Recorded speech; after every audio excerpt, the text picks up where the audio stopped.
to the Collaborative Rabbit Hole Podcast. I'm Luke. And I'm Brandon. We're two cousins who enjoy asking the deep questions of life. With topics ranging from faith and theology to history, philosophy, culture, and humor. But we explore every rabbit hole along the way. And drive each other deeper and deeper down. Our goal is simple, to be mildly informative and wildly entertaining. So pull up a chair, bring your curiosity, and let's see where today's rabbit trail leads. Thanks for joining. Let's hop to it. So are we doing it? Yes. Oh, are we recording? We're recording. Okay. Well, episode 1. Mm-hmm. You ready? I'm ready. Where does that come from, by the way? SpongeBob. That's what I thought. But I don't watch enough SpongeBob. It's been quite a while since I've seen it. Kills brain cells. Oh, yeah. Scientifically proven, I think. Yeah, I believe so. There was that one little boy who learned the Heimlich maneuver and used it to save a classmate because he watched it on SpongeBob. Interesting. Yeah. I would think there's plenty of other places to learn the Heimlich maneuver. Indeed, but that's where he got it. And that's how he saved a girl's life. It was on the news. If you say so. Yeah, I can share it with you later if I find it. Oh, fun fact. Did you know that the man who invented the Heimlich maneuver only got to use it on a human once in his life? I probably knew that somewhere since I'm an EMT, but not off the top of my head because it doesn't seem all that important. It was just a fun fact. Thank you. It is very fitting for our show. Welcome to the Collaborative Rabbit Hole Podcast. The show where we go down random rabbit holes and we have a fun time along the way. And this is our first episode. It doesn't feel like our first episode, though. We've recorded some others in the meantime, but we're doing this out of order. That's true. We have recorded several, so this is more like the... 6th or 7th? 6th, 7th. Sorry. I'll see myself out. I might kick you out. Do it. This is our third one, actually. Although technically fourth, because this is take 2 of episode 1. Because we did try to record this one first, but it didn't quite feel as natural a conversation. Partially because I scripted it the first time. Luke, how could you? They want an authentic experience. And we sit upon a throne of lies. I'm forcing it. Okay, I'll let you talk. You were entertaining me. Oh, cool. I'll try harder. But, what was I saying? Ha! I got you off topic. We were talking about how we... Right. Re-recording. This is take 2 of episode 1 because I had scripted it and so it didn't feel as natural. And action. And also just getting used to the microphones in front of us. Whoa, who put this mic here? Oh, that was you. Okay. What were you saying? And troubleshooting, and the audio was not very good on that first recording, and so we're trying it again anyway. This time without the script, and it's already crazier than it had been with the script. But this really just shows you what the show is all about. We have these serious conversations, and yet they go down these crazy rabbit holes with lots of distractions and twists and turns, and ends up in a very unexpected place. And I think that's another reason it doesn't feel like the first episode, because even though this is our first official day of recording, this is really how our conversations go all the time. Mm-hmm. And that's part of the beauty of this podcast. Sometimes for this episode, I'm also letting my intrusive thoughts win. Not every time, but some of the time. Thank you for having some filter, at least. You're welcome. But since this is our very first episode, we should introduce ourselves. Sounds good to me. You go first. Hi, I'm Brandon. I'm an imaging clerk at a local bank. That means I digitize everything. People have no idea what it is when I tell them I'm an imaging clerk. So. And I'm sure that's exactly what our listeners are wondering about you. I read their minds. So I scan all the paperwork into the computer and I added all the information. I tied the customers to the loan. I tie the loan numbers, the date that the documents are dated, yada yada, and I keep things growing. And I'm curious, and I'm sure our listeners are too. Is this would you consider this a fulfilling job? Depends on the day. Oh no, what if my coworkers listen to this podcast? What do I do? Are they the reason it doesn't feel fulfilling? No, they're nice to me. It's just sometimes it does get a little monotonous, but other times it keeps my mind occupied. It's more a matter of when you do the same thing over and over again, sometimes it gets a little old, and then it's good to keep things interesting. Like, for example, I try to listen, like sometimes I listen to podcasts or audiobooks while I work, and that tends to help. Sometimes I occasionally have questions that either I write down or I might Google something, and I might go down a rabbit hole, and like I'll do a little bit of reading while I'm working, interspersing it throughout. Which does remind me, I do kind of want to do a sticky note episode sometime with one of your work sticky notes where you wrote down all these random questions and we can just look them up together. That would be fun. Sticky Subjects is the tentative title I have working on it. That sounds fun. So yeah, that could be really interesting. I have lots of questions like related to whatever world building I'm doing. Like if I have an idea for a setting, it's like, okay, where do I want to go with this? Or would these animals live in this setting? Or what if this fantasy race does this and that? Stuff like that. And I do research on what things might be like in such a setting. And so I love world building, and I would love to explore different topics like that. You have a strange mind. Thank you. I try. So what else should we know about you? Let's see. I have a girlfriend. Sorry, ladies. We've been together for a couple of years now. We're almost hitting our 3rd anniversary which I would even count it as 3 years because you're literally just a few days away, right? That's true. It is July 2nd. Which is next Friday? Less than a week away? Dude, it is. Or is it Thursday? There's a calendar up there. That's Thursday. Thursday. It's also So actually, that is the date this episode is airing, assuming everything goes according to plan, which what we've been learning so far is that it does not go according to plan. Not at all. But if it works out as we plan it to, that is the date that our episode is airing. So are you going to give her a shout out? Happy birthday. No, I can't. I can't even do it right. Okay. Happy anniversary, Hannah. I love you. So there's that. So you've been together for, we'll just go ahead and call it 3 years now. 3 years. How many times have you seen her in person? That is a good question. Okay, let me see.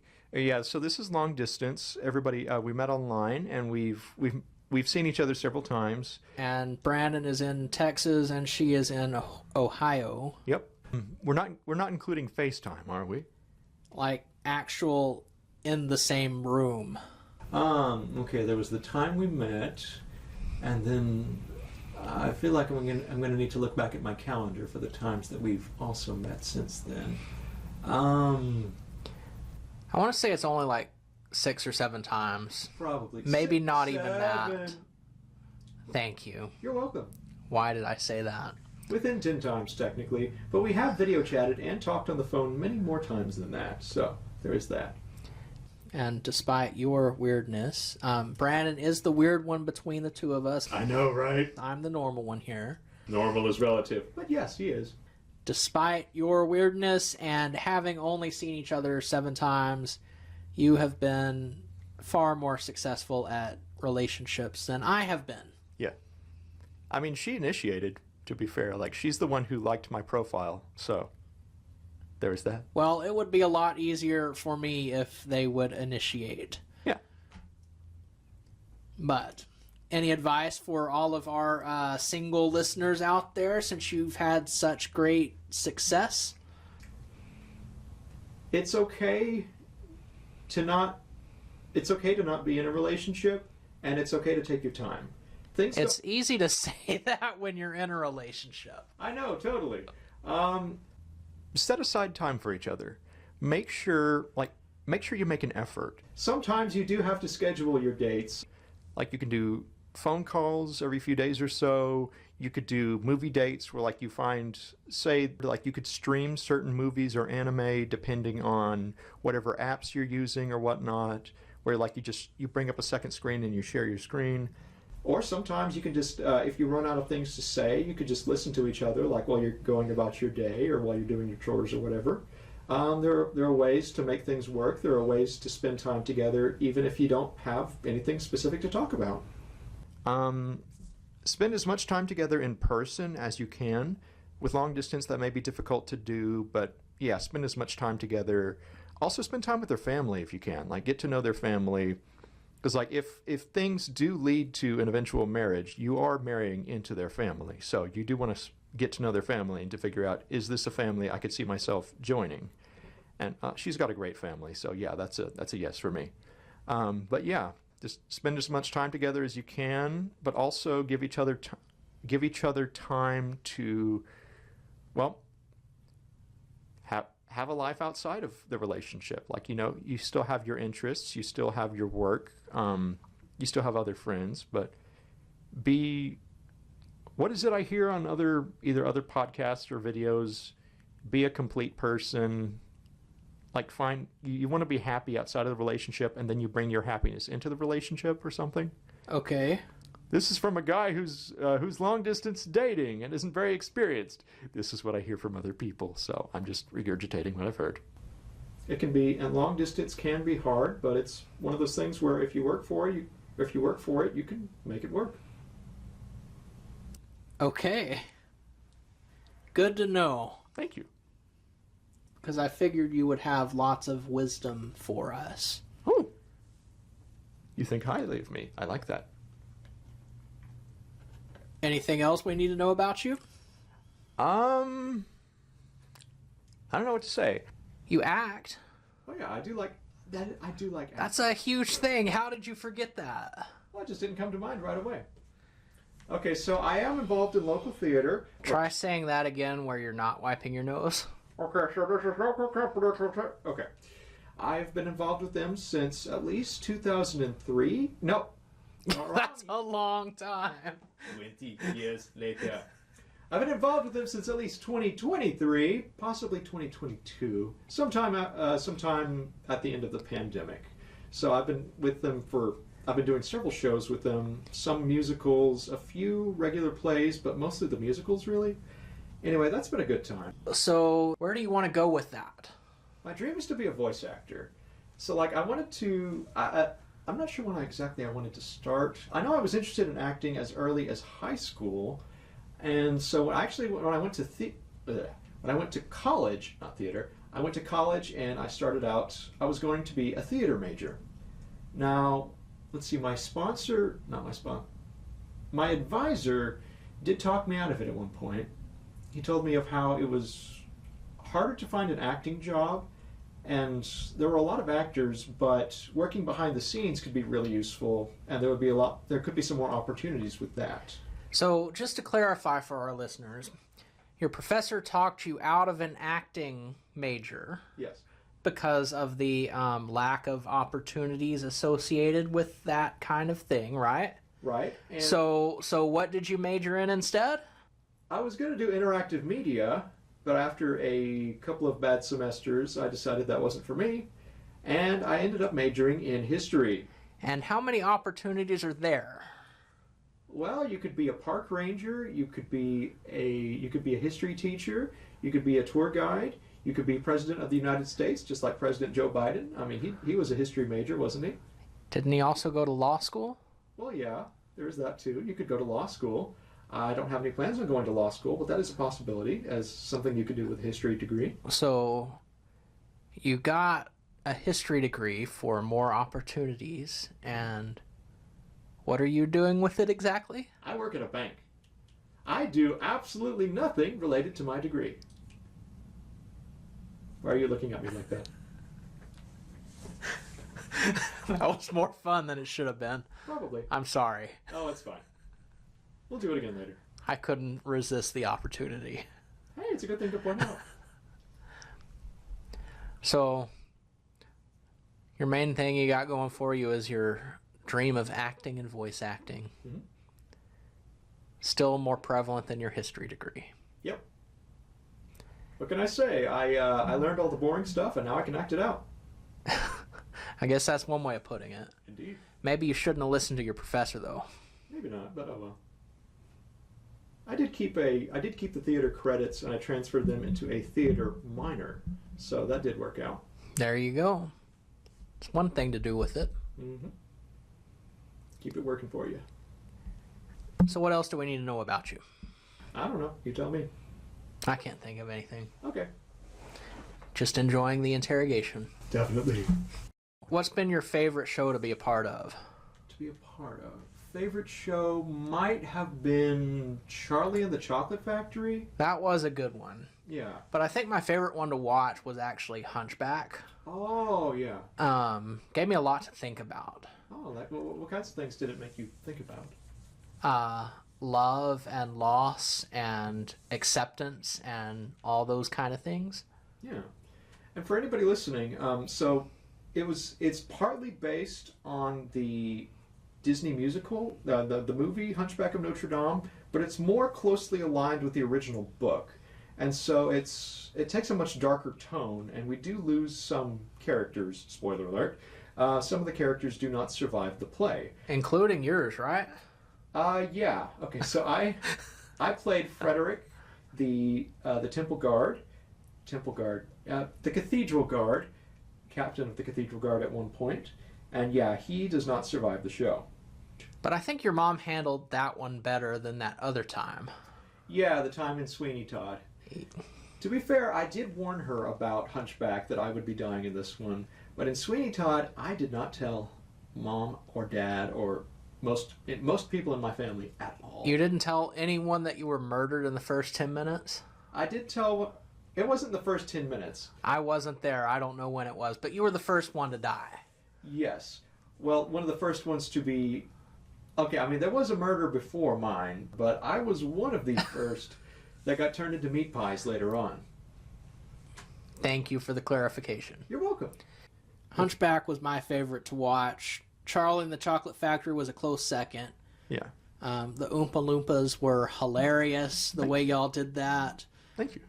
Yeah, like I do remember when it was showtime, I was thinking, I have never seen an Oompa Loompa with a beard, so I'm going to shave my beard. So I shaved for the production, and I kept shaving it for the second week. So that's just a random fun fact. Now, there was one of the actors who also played not Grandpa Joe, but the other grandpa. And so he kept his beard for the production. So he played the grandpa and an Oompa Loompa. And so he was a bearded Oompa Loompa, but I think he was the only one for our show. Perhaps you were more committed than he was. It's kind of weird when you put it that way. He was committed enough to do 2 roles in the same show, and he did a great job with it. We were both committed, and I was more worried about the beard than he was. He probably didn't think about it as much as me. I will say, though, you don't always have a beard. That's right. I shaved my face recently, and I have an interesting story behind that. Okay.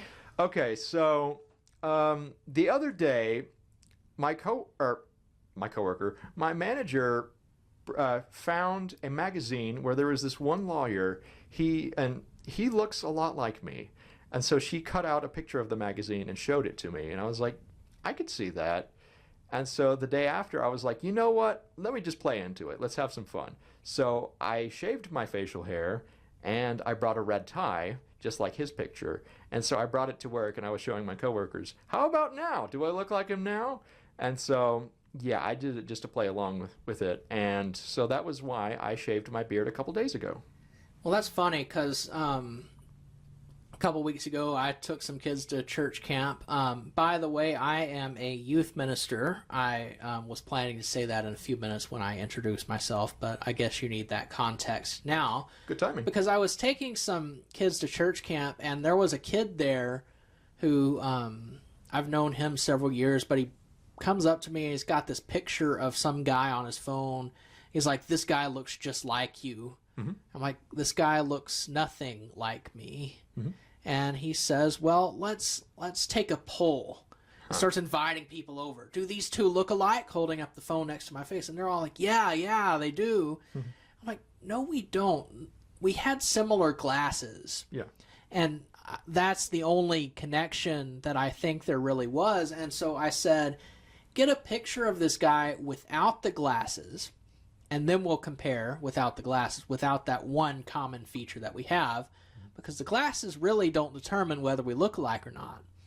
And so he, a couple days later, gets this picture of the guy without glasses. I take my glasses off, and he still insists that we look alike.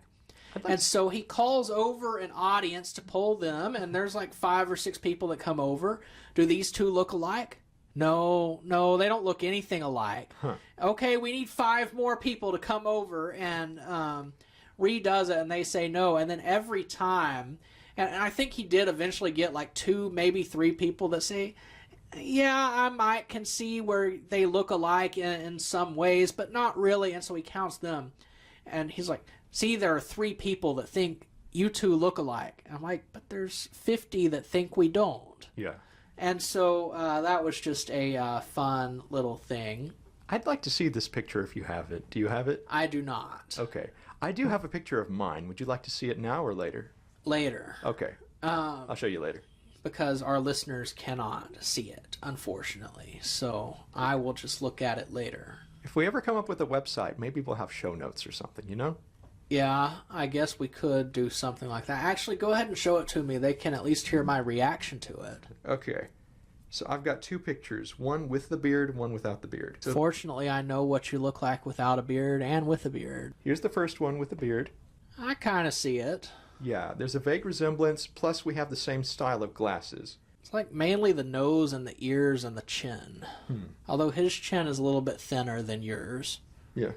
But yeah. And then is it just the next picture? No, it's later on. Here's the picture after I shaved. And I wore the red tie. Yeah, your face is rounder than his. His is more oval. But yes, I do see the resemblance. I love the clip-on tie Yeah. that you've attached to your t-shirt. Definitely. Which is a different color than the shirt he's wearing. And I assume the coat you're wearing is on purpose too? Yeah, it was my work jacket. I mean, I just wear it to work and to church and stuff because it's kind of nice. So. But it is June. It is June. The reason I had it there was because sometimes the office gets a little chilly, so I just keep it. I keep it on my chair. If I ever need to put it on, I put it on. But otherwise, it just keeps my back warm and it keeps me warm. So I guess the question is, were you wearing it for that picture to look more like him with his business attire, or were you wearing it because you were cold right at that moment? Just to look like him. That's what I figured. Yeah. That sounds like you. I play into the bit. Although if your goal was to look like him, I do have to point out your tie was not exactly the same. I know. But it was red, or it was red and black, and his was red, so I figured close enough. Yeah. Okay. So tell us about you, Luke. Actually, I've got another story. Oh, do tell. A look-alike type story? I don't know. Not really look-alike. I don't know. Okay. Church camp for sure, though. Several years ago, like 10 years ago or more. A long, long time ago, in a church camp far away. I was on staff that year. I'm really aging myself now. I'm not that old, just to be clear. This was one of my earlier years on staff. But we're both millennials. Depends on how you count, apparently. I identify as a millennial. And I think you're a millennial. I was raised with millennials. As was I. But I was born in 1996, so I'm like right there on the edge of what a lot of people consider Gen Z. Yeah, so it's difficult to really classify. But I identify as millennial. Yeah, I'd say we're both millennials, but we're close to the Gen Z. So like how would they say it? Millennials nearing Gen Z, or millennials with a Gen Z leaning, or something like that? I forgot how exactly it was put to me one time. I don't know, but I actually listen and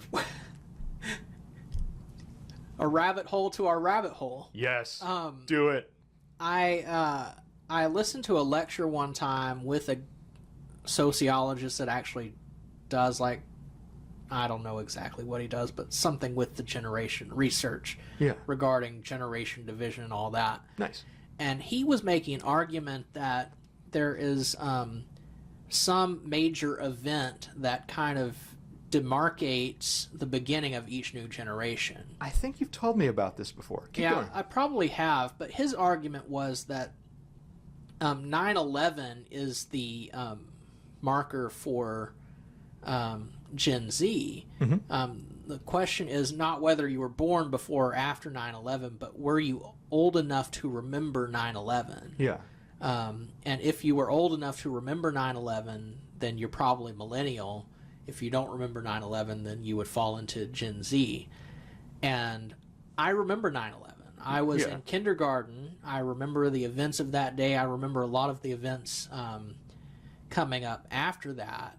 And so I kind of use that as a guideline to say millennial.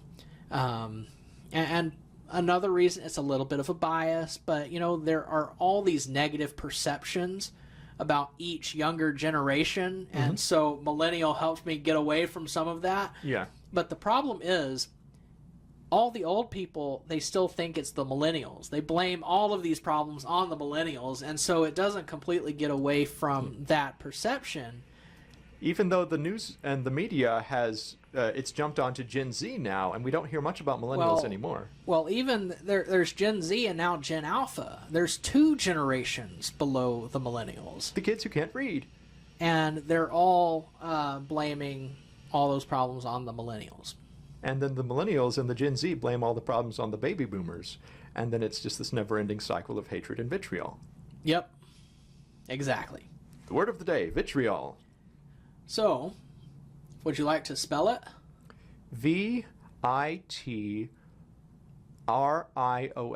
Yes, I'm pretty sure that is correct. And would you like to define it for us? I think it's a strong hatred. Close enough. Okay. Let's check Webster. Webster. Yeah, dude, please do. And then we can also check the spelling, although I'm pretty sure it is correct. That is correct. Yes. Bitterly harsh or caustic language or criticism. So was I kind of close? Yes. Cool.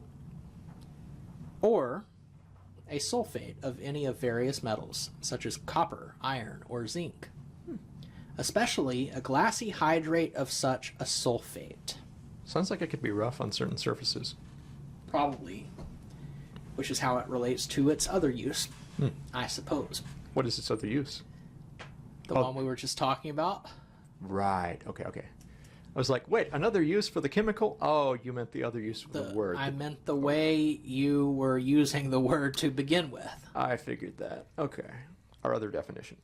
So, anyway, back to the original rabbit hole. Climbing out, which jumping back is in. now a rabbit hole to the rabbit hole to the rabbit hole. Yes. This is fun. Yes.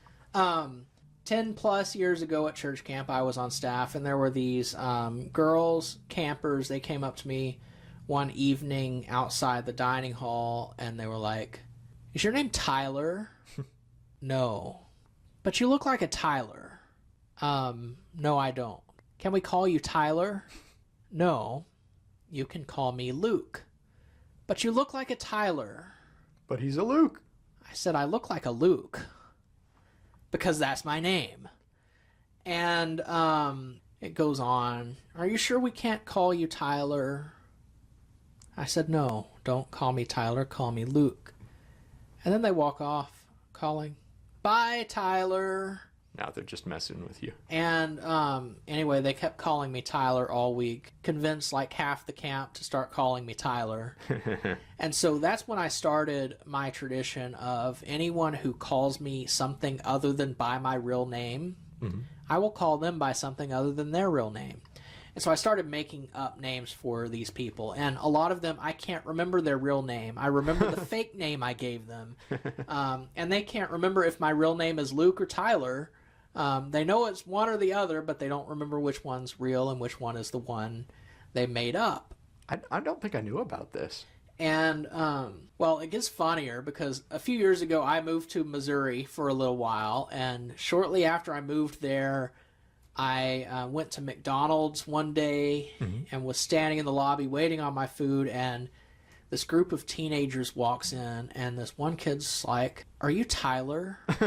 And I said, "Yes." Because, I mean, I've just gotten to the point where I answer to Tyler now. And I'm kind of assuming that this is one of those kids from camp, even though he's so far removed from that area, that he's somehow in this small town in Missouri and remembers me.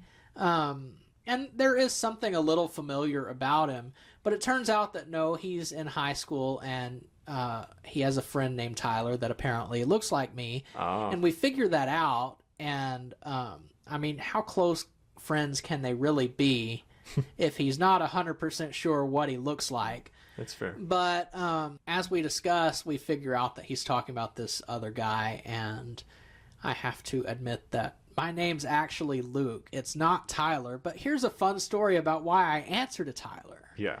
But there's your look-alike adjacent type of story. Cool. So, back to our introductions, I guess. Back to the introductions. I'm Luke. Hi, or Luke. should I say Tyler? Hi, Tyler. I will answer to Tyler, but I would prefer that you call me Luke, because it will get confusing for all of us if you call me Tyler and I start calling you by some other name. Okay. Luke is my preferred name. I am a youth minister. Yay. Shocker, huh? I know, right? Totally.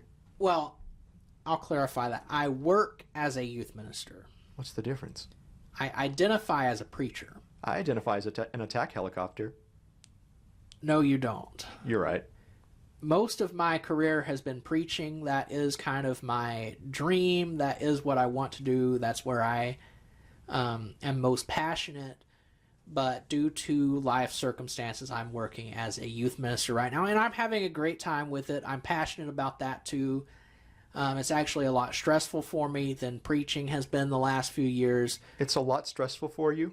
A lot less stressful. Did I say it's a lot stressful? You did. I'm sorry. It's a lot less stressful than preaching. Okay. So, yes, I'm working as a youth minister right now, but I still identify as a preacher. Mainly because the way it usually works is you're a youth minister and then you become a preacher. Being a preacher and then going into youth ministry is more of a regression from my view.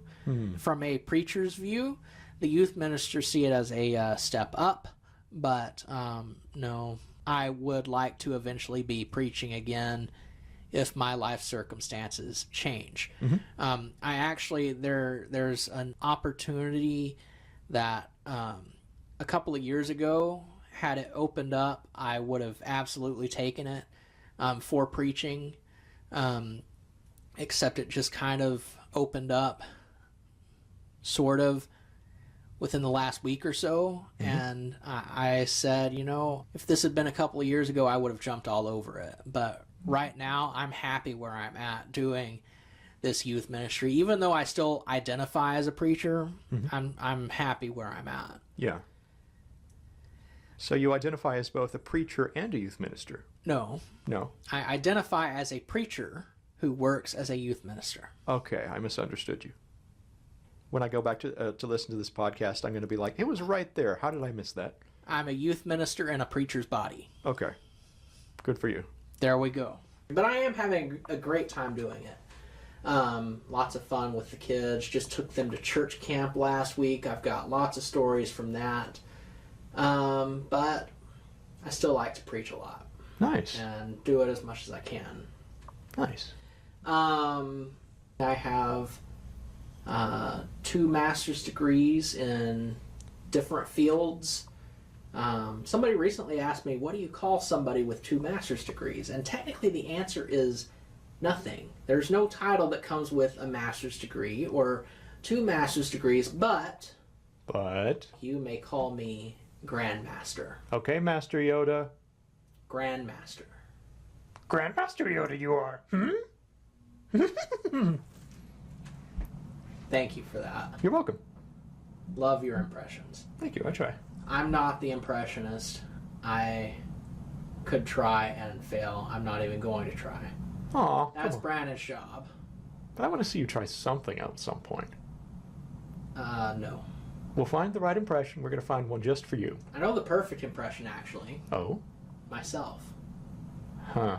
I can do the best impression of me in the world. I figured you can. Does that mean that you're also not yourself when you're doing an impression of yourself? Does that mean that there are times when you are not yourself when you're trying to be yourself? Well, that's an interesting thought, actually. But I guess you could say that when I'm doing an impression of myself, I'm so hyper aware of myself that is almost like an out-of-body experience. I guess we do show different sides of ourselves depending on the situation, after all. What else should I say about myself? And maybe I should have scripted this. Probably, but oh well. So what do you like to do for fun? Like to read my Bible. Classic preacher. He likes to read his Bible. It's a meme, come on. It's a meme. A meme. You say so. Yes. I'll show you later. I love watching TV, movies, anything that makes me think, really. Puzzles, board games, strategy especially. How much wood would woodchuck chuck if a woodchuck could chuck wood? Get a little tongue-tied there on your own thing. Yeah, it happens to me all the time. How much wood could a woodchuck chuck if a woodchuck could chuck wood? Show off. Ha. You got me there. Let's see. She sells seashells by the seashore. I did it! Congrats. Thank you. Major accomplishment there. I know, right?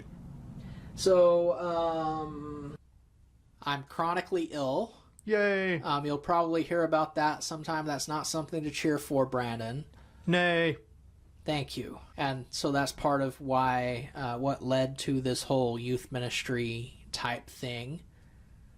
I don't know. Single. And ready to mingle. Just gonna throw that out there. Ladies, here he is. No. Is that too much? Yes. Okay, sorry. Never again until next episode. Do you have any pets? I hate animals. Actually, that's a little strong. This is on record, Luke. I do not like animals. Okay, that's better. I'm allergic to most of them. Even lizards? Not lizards, but Okay. I accidentally killed a lizard a few weeks ago, actually. Oh no. What happened? We had a lizard loose in our house for several days. Uh-huh.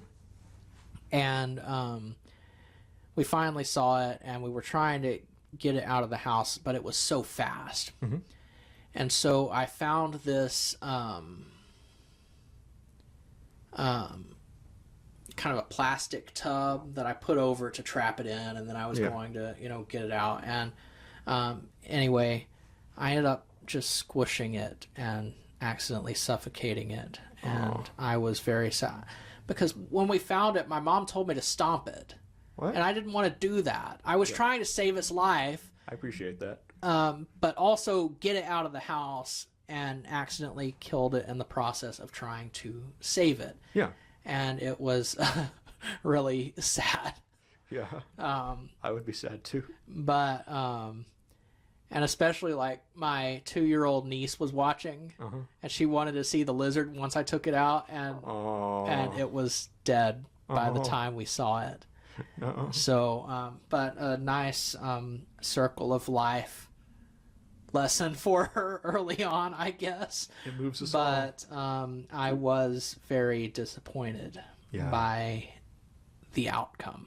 I feel you. But yes, I generally do not like animals. Dogs especially. Don't like them. Is there a story behind it? I mean, not one that I remember. Like when I was a kid, there was a police dog that was visiting my friend's house the same day I was, and I was really dumb, and I hugged it twice. First time it tried to bite me, but it missed, so I thought it was licking me. The second time, well, my friend warned me, don't hug it. I heard it bit someone's eye out. Oh, it's fine. It just licked me. The second time, it didn't miss. And so he bit my face, or she bit my face, and for several years after that, I was terrified of dogs. And I had to work through my fear of it. Or I eventually got to where, okay, I could pet a dog, or this wasn't so bad. And now, I'm a lot better with dogs than I used to be. But every now and then, if a random aggressive-sounding dog just barks, I'll be caught off guard and I might jump or something. But it took me so long to get used to it. And so I was just wondering if you had a story like that pertaining why you don't like dogs. I was bitten by one when I was little, or so I'm told, but I don't remember it. Gotcha. Consciously, at least. Somewhere deep down is probably where all of this is coming from. But yeah, I don't like dogs, and there's no real getting over my fear. I use people as human shields. If I see a dog, I will walk way out of the way. Yeah. Which I am better about it. Like if like the dog is calm, like if it starts jumping on me or barking or growling or scratching, or if it's licking me, I don't want its mouth that close to my skin. Yeah. But as long as it's calm and just minding its own business, I'm fine. But when they get excited or startle me, that's when we have problems. And even when they are calm and I'm around them, they're still like, I'm hyper aware of their presence and constantly keeping one eye on them. Yeah. And it completely ruins whatever I'm trying to enjoy.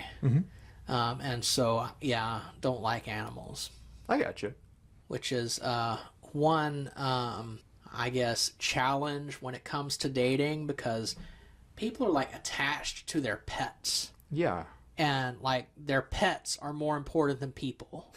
And if you can't accept a pet, then you can't be here. And that drives me crazy. Yeah. I will say, as a former pet owner, the relationship between a human and a cat or a dog, it's like a cross between having a friend and having a child. That's how I felt like when I used to have a cat. She died a couple weeks ago. Another thing about me, I wasn't sure to bring that up or not, but yeah, like it is like you've got a friend, but you're also in this parental relationship where you do have to care for it, feed it, take it to the doctor, etc., etc.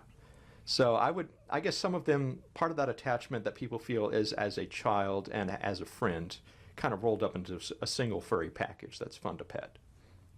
If it's fun to pet. Naked cats, like the Sphinx cats, I would have trouble with that. I would do my best, but I want something furry and fluffy I can touch. Some people, if you like Sphinx cats, that's great. Good for you. It's just not my thing. Anyway, what were you saying, Luke?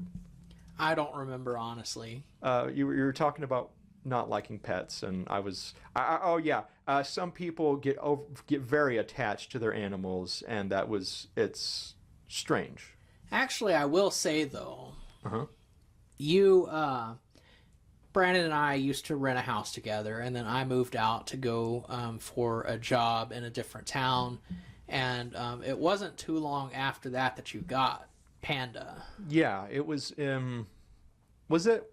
Did you move out in 2021 or 2020? It was the beginning of 21. Yeah, because it was like it was like August or September when my friend asked me, "Hey, can you babysit this cat for me?" And I was like, "Sure." It came down from like our parents talked or whatever anyway, and I got the job. And then a few months later, he stopped paying me, and so I essentially adopted the cat. And a year later, we talked about it, and he was like, "Oh, I assumed she was yours at that point." So we officially shook hands, and then it's like, "Okay, she's definitely mine now." That's how I got Panda. But I always joked that he replaced me with a cat.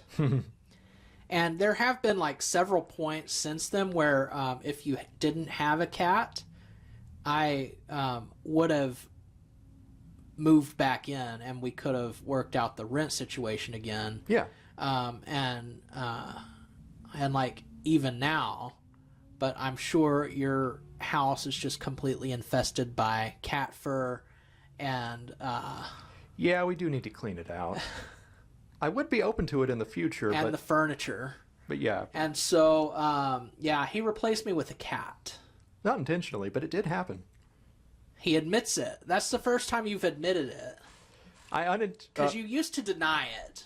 It technically wasn't true, but now I can joke about it that I did, so. So you're doing the very thing I'm complaining about. What? Or you did the very thing I've been complaining about. You were complaining about it? I was complaining about people substituting people for, or animals for people. Well, I haven't been turning you down for a date or anything because you don't like animals. No, but I still, the whole yeah, concept kind of annoys me a little bit. Okay, there it is. Case in point. Mine was not malicious. Well, nobody else's is either. It's just a general attitude that a lot of people have that bothers me. Yeah. You less so than others because, I mean, I did leave this gaping void in your life. You had to fill it with something. So, I understand how awesome I am. I didn't think it was that gaping, but it was. I did find myself happier, but like from living alone versus having a cat. Because now you've got this little buddy who enjoys cuddles. Like, she was a lap cat. She would sit on me all the time. It was great. Okay, I was worried you were about to say you found yourself happier living alone without me than with me. I did enjoy rooming with you. I'll say that. It was good because we would watch some shows together and discuss them, and now I can watch the same shows and they're not anywhere near as interesting because we don't have the active commentary going. Really? Huh. I do remember every time I got home from work, you would say, "Want to watch something?" If I said yes, you'd say, "What you want to watch?" And so, like, that was... At one point, I was like, can we get this cross-stitched on a pillow or framed or something? 'Cause I was telling Mom we should get that cross-stitched. Can you do that? Well, so I would work mostly from home, Mm-hmm. and so you would be at a actual office location, and so I had been at home all day by myself, and sometimes spent part of the day watching TV by myself. And so when you came home, that was like, let's do it. Yeah. Let's watch together and have this commentary going. Yeah. And there were days when there was a show we could watch together and then we would watch, or then there were other times when I just wanted to do my own thing, or I just wasn't interested in the show or wanted a break. And so then, like, I would play on my my Nintendo Switch or my Game Boy or my laptop. I used to play Fortnite on my laptop. And you would watch whatever you wanted to watch, and I would just listen to it or slightly watch while it was on in the background. So yeah, that was interesting. We did have our days when we alternated, and we made it work. And then there were days when I would cook for us. Yeah. Because you didn't know how to cook hardly anything. That's still true, but yes. You and your TV dinners. Yeah, I can scramble eggs now. Really? Yeah, Dad taught me. That's a big step. And then a roommate retaught me. And there was one time I went to Aldi's. I bought this Indian food. It was some kind of chicken tikka masala or whatever. But then it said on the package, you've got to cook some rice and serve it with rice. So I was like, okay. So then I went back to the store, Aldi's or Walmart or wherever. I got a bag of rice, and then I learned how to cook rice for the first time. And so then, I cooked the rice, and you microwave whatever chicken meal that was. And so I had Indian food for like 2 meals out of that, I think. Interesting. Yeah. I will say on scrambled eggs, I don't eat scrambled eggs, so I've never made them, but I've seen them made. I think I could make them. Yeah. It's very quick. If I had to. Yeah, it's really quick. You spray the pan with the nonstick cooking spray, you crack the egg over it, and then you make sure you mix it around while it cooks, and it cooks very fast, like within a minute or two. And then I've seen a video lesson from Gordon Ramsay on some fancy scrambled eggs too. I'm interested now. So it's probably too complicated for you. Maybe. But you might could try it. Maybe. But and I do want to say, if I can just add this right quick, that one time, you remember that one time at Denny's when you tried some of my scrambled eggs? yes, Yeah, I was proud of you for trying something new. I tried them in the hospital one time too. Oh, yeah? Well, they'd had me on a liquid diet for several days, and then they decided to start me on soft foods, and scrambled eggs is what they brought me, and so I tried some then, and it just wasn't good then either. Yeah. I will say... It is definitely the texture, though. It's not the flavor, it's the texture. It is a squishy texture. I understand that. Yeah, I used to not like scrambled eggs, but sometime in either college or high school, I finally started eating them, and now I like them. Yeah, I will say, I like to add some salt in there. That does help. I know that you're not able to eat a lot of salt, but yeah, it's at least just plain scrambled eggs aren't that delicious for me. Just adding some salt. Occasionally I might add some pepper. Dad adds pepper. That helps me. But again, it's the texture problem. Yeah. Anyway, we are running out of time, and we have not gotten past like point one of all the things that I wanted to cover in this episode. Future episode. Part 2. I think we need to get it over with in this. But I think our second point is just explaining what the podcast is, and I think you've actually kind of witnessed that today. We just have these random conversations and keep getting off topic and never really get anywhere, and none of it really ever matters. But it's fun. It is fun, and sometimes it's informative. Yeah. But we've heard a lot from other people that they just enjoy watching these conversations. From us or other people in general? Other people watching us talking. Us specifically? Yes. Okay. Like all the ladies at the game night we go to a lot on Saturday nights. Oh, okay. They find it hilarious. It really cracks them up. And then other witnesses. And a few weeks ago when I came up with this idea, I was telling my immediate family, I almost said family, but your family too. I was telling my immediate family. Did you forget something important? Immediate family. Well, you're my cousin, but you're also like my best friend. So Aww. I don't necessarily think of you as family all the time. Thanks a lot, Luke. It's funny. A lot of people, their best friend is so close to them, they think of them as family even though they're not. And now I forget that you're family even though you are. We're so close, you pushed me out. But I was telling my immediate family about our concept, and my sister-in-law said, "Isn't that just how y'all's normal conversations usually go?" And I was like, "Yeah, pretty much." That's true. Well, that's exactly the point. Yeah. This is just how we are in general, and so we decided to start recording it. Yeah. Because it will be informative a little bit, but mostly entertaining. Yeah. And I just lost my train of thought again.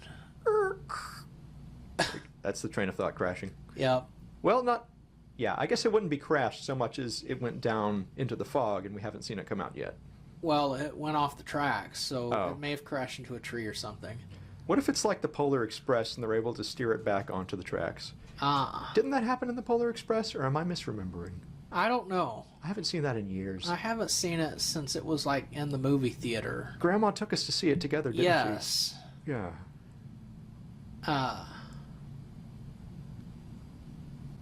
I don't know where I was going, but We should leave the awkward silence in. well, that does that does raise something else I'd thought about a little earlier. Have you told your family about the podcast? I've mentioned it, yeah. What was their response? I think they were like, "Oh, okay," or something like that. Really? I think so. I have mentioned it to a few people. Yeah. Like, who don't know me? No, they generally know you. Okay. Outside of the family, though? I mean, I told my girlfriend about it. Yeah. Yeah. Let's see. I told the family. I think. Oh yeah, I've mentioned it to a couple of friends at church, and they seemed interested in listening. Yeah. They also got you mixed up with another Luke, so I had to clear that up. You know The other Luke I know? Yeah, the one from church camp that we played. We played Betrayal at the house on the hill. That's exactly who I was thinking of. Yeah. So he's stationed with the Air Force in Germany, and so my friend was like, "Okay, so how are you guys going to do this overseas?" And I was like, "Oh no, this is Luke." Okay, I was wondering about that. Yeah. Well, I told Grandma about it when I saw her last Sunday, and Did she have to ask what a podcast is?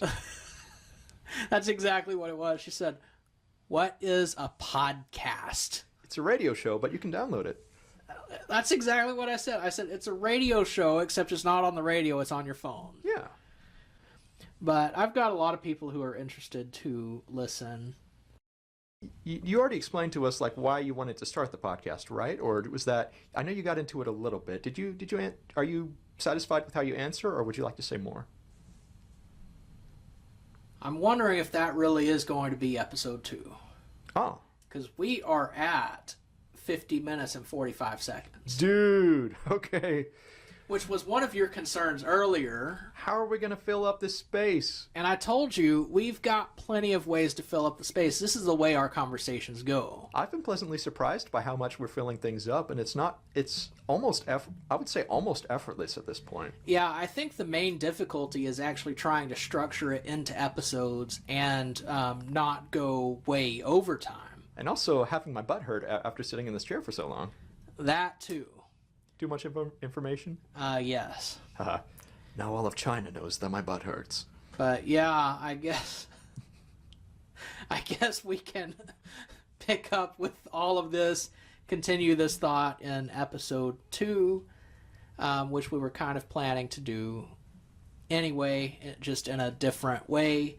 But I guess this gives you a good preview of what our conversations are like and of what is to come in this podcast. Be prepared. Thank you. You're welcome. Do you have any final thoughts, Brandon? Nothing comes to mind at the moment, besides just breaking out in random songs. Well, with that, I guess we will just close with Welcome to Our World. Welcome to our world. No, like big announcer voice. Okay, that was my big announcer voice. Welcome to our world. What am I... Like you did it the other night. What did I say the other night? Welcome to our world. Welcome to our world. Welcome to our world. Is that too much?